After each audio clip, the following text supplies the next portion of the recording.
Hello বন্ধুরা, নতুন একটা ভিডিওতে তোমাদের সকলকে স্বাগত জানাই। আমার এখন হাত ছাড়াও পায়েও কিন্তু অনেক কাজ করতে শিখে গেছে। ডাক্তারের মানা আছে তো ঝুঁকে কাজ করা যাবে না, তাই। আর এদিকে গৌতম নিচটাতে শুয়ে, আমরা উপরটাতে শুই, তাই সব অগোছালো হয়ে আছে। চলো এরপর বাগিয়ে নিই। আর আজকের রান্না হয়েছে ভাত, পেঁয়াজ পোস্ত, শাক ভাজা, কালকের একটু মোচা ছিল, আর মাছ ভাজা রেখেছি, আর মাছের রসাও করেছি। আর ওটা হচ্ছে ধনেপাতা, রসুন, লঙ্কা দিয়ে চাটনি, বেশ ভালো লাগছিলো। আর এদিকে আছে মুসুরির ডাল।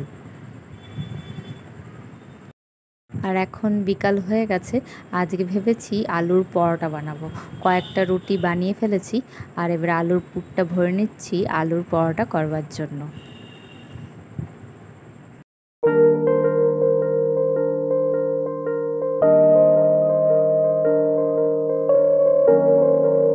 আর গৌতমেরও শরীরটা ভালো নেই, তাই তাড়াতাড়ি করে একটু করে নিই, তারপরে ওকেও একটু দেখি। মা খাবে বলে মায়ের পরোটাটা আগে করে রেখে দিলাম, আর আমরা যখন খাবো তখন গরম গরম করে খেয়ে নেবো। আর এদিকে চা বসিয়ে দিয়েছি সবার, আর এদিকে গৌতমের জন্য একটু কাড়াও করে নিলাম। এরপরে সন্ধে দেবো, তার আগেও একটু ওর গা হাত পায়ে ব্যথা একটু টিপে দিই, তারপরে সন্ধেটা দেবো। চলো আজকের মতন ভিডিওটা এ পর্যন্ত, টাটা।